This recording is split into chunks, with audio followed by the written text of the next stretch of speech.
Dalam riwayat tak pernah baginda Rasul marah kepada istri. Jika baginda Rasul marah kepada istrinya, baginda Rasul akan menenangkan sang istri.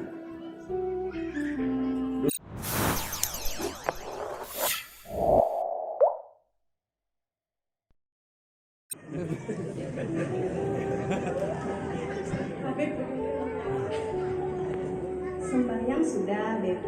Berzikir sudah 2, tapi masih wani dengan laki adalah amalan yang supaya kita biliani sabar. Lakiannya juga. Oh, ketahuan. Assalamualaikum.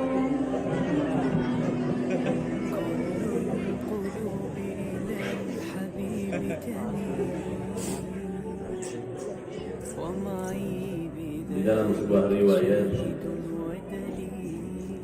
jika seorang anak belum menikah, maka harus mencari keridhaan di tangan orang tuanya. Ridha Allah, ridha Allah fi ridha al-walidain. Keridhaan Allah berada pada keridhaan orang tua. Kapan? Jika si anak masih belum menikah. Wa sukhtullahi fi sukhtil walidain. Dan murkanya Allah berada pada murkanya kedua orang tua. Kapan? Di waktu seorang anak masih belum menikah. Tetapi ketika seorang anak, wabil khusus anak perempuan telah menikah, berpindahlah tanggung jawabnya kepada sang suami. Sang suami yang nantinya akan memikul bebannya di hari di mana ia akan kembali kepada Allah. Jika pertanggungjawabannya kepada suami kemudian dia mendurhakai suaminya, maka alangkah celakanya wanita-wanita yang demikian. Seharusnya dia itu menyayangi kita, Beb. Bagaimanalah kita nggak mau cerewet, Beb? Sudahlah kita susah payah begini dan begitu. Dia malah kawin lagi. Sakit benar hati ulun ini. Seorang wanita yang baik, belajarlah dari Sayyidah Khadijah. Seorang laki-laki yang sempurna, belajarlah dari baginda Rasul sallallahu alaihi wasallam. Dalam riwayat tak pernah baginda Rasul marah kepada istri. Jika baginda Rasul marah kepada istrinya, baginda Rasul akan menenangkan sang istri. Dulu ketika Sayyidah Aisyah cemburu betul kepada salah seorang istri baginda Rasul sallallahu alaihi wasallam. Jadi ketika Sayyidah Sofiyah akan naik ke atas punggung seekor keledai, baginda Rasul memegang tangannya dan meletakkan pahanya untuk dijadikan tumpuan agar sang istri dengan mudah naik ke atas kendaraan. Sayyidah Aisyah, istri yang paling muda, satu-satunya yang masih perawan tak kalah dikawini oleh baginda Rasul, melihat kejadian itu, sakit hatinya melihat baginda Rasul menuntun tangan dari Sayyidah Sofiyah dan diangkat ke atas keledai. Saking sakit hatinya itu, maka marah-marahlah Sayyidah Aisyah kepada baginda Rasul sallallahu alaihi wasallam. Jika diajak ngomong, dia tak mau. Sayyidah Aisyah yang tak mau diajak ngomong sama baginda Rasul. Begitu gak Sayyidah Aisyah? Perempuan wajar kalau dia cemburu.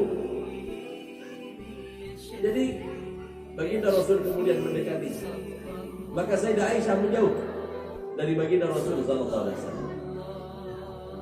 Bahkan Sayyidah Aisyah berkata, kali ini jika aku berdoa kepada Allah, aku tidak akan menggunakan namamu. Dulu kalau mau berdoa, ya Allah, aku meminta kepadamu dengan Nabi yang menjadi kekasihmu Muhammad, menyebut nama suami. Tetapi kalau sudah marah Sayyidah Aisyah, ya Rabba Ibrahim, wahai Tuhannya Ibrahim, tidak pakai nama baginda Rasul sallallahu alaihi wasallam.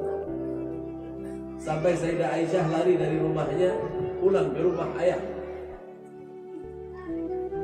Maka ketika sampai di rumah ayahnya, Sayyidina Abu Bakar berkata, wahai Aisyah, mengapa engkau pulang ke rumah? Bukankah engkau memiliki seorang suami yang ia adalah seorang kekasih Allah? segala sesuatu yang berasal darinya adalah kebenaran. Lalu mengapa engkau meninggalkan rumah?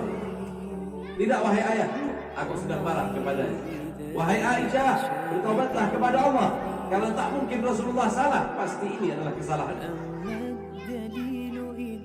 Marah Sayyidina Abu Bakar sampai Rasulullah kemudian datang. Ketika Sayyidina Abu Bakar marah-marah kepada Sayyidah Aisyah, Rasulullah berkata, wahai Abu Bakar, aku jauh lebih berhak dibandingkan engkau kepada suami, jauh lebih berhak dibandingkan mertua. Karena apa? Ini tanggung jawab dia. Sehingganya Rasulullah membawa pulang ke rumah. Ketika dibawa pulang oleh baginda Rasul ke rumahnya, Sayyidah Aisyah tahu persis dia akan dimarahi oleh baginda Rasul. Maka baginda Rasul berkata, pejamkan matamu wahai Aisyah. Aisyah memejamkan mata, dia takut sekali. Kemudian dia agak menjauh mukanya, khawatir dia dipeleng oleh baginda Rasul. Tapi apa yang terjadi, kata Sayyidah Aisyah, ketika aku marah dan cemburu kepada baginda Rasul, kusangka ia akan memukulku. Tiba-tiba dekapan tangan baginda Rasul menyentuhkan dadanya kepada dadaku, sehingga aku menjadi terhenti amarah. Oh, begini caranya menghentikan marahnya perempuan, Ben? Iya. Punya marah bini kita lah, peluk, biar kita jadi marah. Beb, sudah Beb, dipeluk sudah, dibelikan ini sudah, diberi ini sudah, ini semuanya sudah. Kenapa masih marah juga, Beb? Apa kesalahannya? Ulun kawin lagi, Beb. Oh, kalau yang itu nggak bisa. Itu jangankan pelukan, Pak. Apa saja nggak mempan kalau yang itu. Nah, seorang suami belajarlah dari baginda Rasul SAW tentang bagaimana memperlakukan seorang wanita. Kata baginda Rasul di dalam sebuah riwayat, al-mar'atu kadh-dhil'. Wanita itu tulang yang bengkok. Idza agabtaha gassartaha. Jika engkau luruskan, patah dia. Wa idza istamta'ta biha istamta'ta biha. Akan tetapi jika engkau bersenang-senang dengannya, engkau akan mendapatkan kesenangan dari perempuan ini. Udah bengkok lah, dia lebih mementingkan urusan dia dalam masalah perasaannya. Jaga saja perasaannya, maka engkau akan mendapatkan kecintaannya. Itu aja. Lalu kalau diluruskan, putus, pecah, hancur. Ini baginda Rasul mengatakan demikian. Coba lihat aja ibu-ibu kalau lagi naik sepeda motor. Itu Pak, lampunya ke kiri, beloknya ke kanan. Terus ketika kita hampir nabrak, dia melihat kepada kita, marah-marah dia sama kita, padahal yang salah dia. Jangan dilawan, biarin aja. Memang begitu. Mau diapakan? Nah, ini wanita. Maka baginda Rasul adalah satu-satunya manusia yang paham akan kepada wanita. Itu sebab belajarlah dari baginda Rasul tentang memahami seorang wanita, sehingga engkau pun akan mendapatkan cinta seorang wanita sebagaimana baginda Rasul sallallahu alaihi wasallam. Cerita baginda Rasul panjang, Bu. Tetapi di antara salah satu yang membangun kedekatan seorang suami istri adalah membangun kebersamaan. Kata Sayyidah Aisyah, suatu malam kadang baginda Rasul menggandeng tanganku dan mengajakku keluar untuk berjalan-jalan.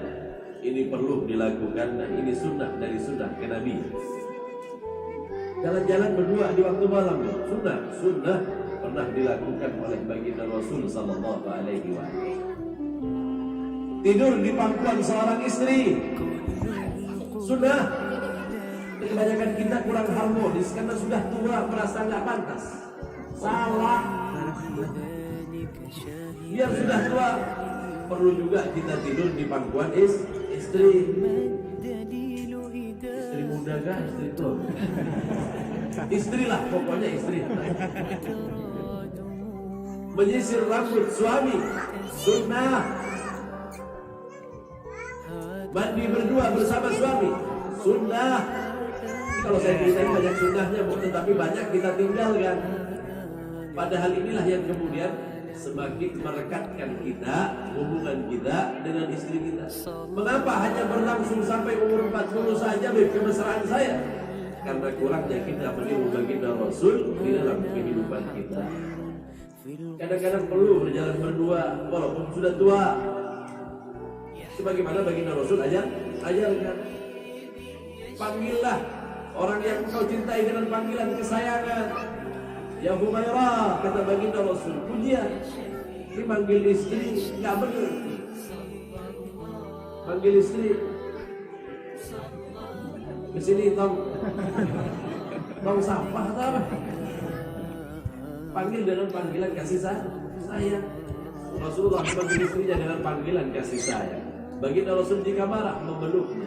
Baginda Rasul sallallahu alaihi wasallam mengajaknya keluar di waktu malam. Baginda Rasul tidur di pangkuannya. Baginda Rasul minum dari bekas minumannya. Ini yang dilakukan oleh baginda Rasul untuk membangun kemesraan. Lalu mengapa kita nggak mau meniru? Minuman kita diminum sama bini kita. Ini siapa yang minum deh? Pakai bertanya. Lihat bekas lipstiknya. Kemudian kata Sayyidah Aisyah, aku minum dari gelas baginda Rasul dan baginda Rasul minum dari bekas bibir. Membangun kemesraan di antara mereka. Ini udah gak pernah kita. Ini siapa yang minum deh? Kata suami, saya bang, cuci 7 kali. Ya Allah, bagaimana mau terbangun keindahan di dalam rumah tangga jika kita tidak menjadikan baginda Rasul sebagai suri tauladan kita? Yang sunnah-sunnah kerjakan adalah baginda Rasul sallallahu alaihi wasallam mengajak istrinya untuk melakukan salat bersama-sama, bermakmum di belakang suami, menumbuhkan kebersamaan, menumbuhkan rasa cinta kasih, keluar di waktu malam dan bersenda gurau. Ini pun juga membangkitkan kasih sayang. Sehingganya rumah tangga baginda Rasul itu, kata baginda Rasul, baiti jannati, rumah tanggaku adalah surgaku. Kenapa? Karena masih ada dialog, masih ada ungkapan rasa kasih sayang, masih ada panggilan mesra. Kita punya sudah tua, berubah panggilan kita lah. Kadang nggak panggil namanya, anu aja, hai. Apa ya? Kenapa nggak menggunakan panggilan kasih sayang? Sudah tua, karena tua itulah kemudian kita mau mengingat kembali agar rumah tangga kita menjadi senantiasa seolah-olah kita di masa muda dulu. Ini kawin baru dapat 2 bulan, panggilan sayang sudah nggak ada. Jalan berdua nggak pernah. Lah, suami kemana, istri kemana? Lalu bagaimana mau membangun sebuah rumah tangga bahagia? Maka jadikanlah baginda Rasul sebagai suri tauladan kita. Berbaktilah kepada suamimu, karena sepeninggal kedua orang tuamu nantinya Allah memintamu untuk berbakti kepadanya. Di masa hidupnya engkau harus berbakti kepadanya, engkau harus taat kepadanya. Tidak kecuali di dalam perkara-perkara yang membawa kalian kepada ketaatan. Lihatlah bagaimana Asia bintu Muzahim yang memiliki seorang suami seperti Fir'aun yang akhlaknya luar biasa buruk, yang Allah mengancam di dalam Al-Quran. Tetapi Asia belum pernah menolak apa yang menjadi permintaan dari Fir'aun, walaupun suaminya seperti itu. Asia bintu Muzahim belum pernah melawan sama sekali. Apa suami kita kayak Fir'aun? Maka harus jadi Asia.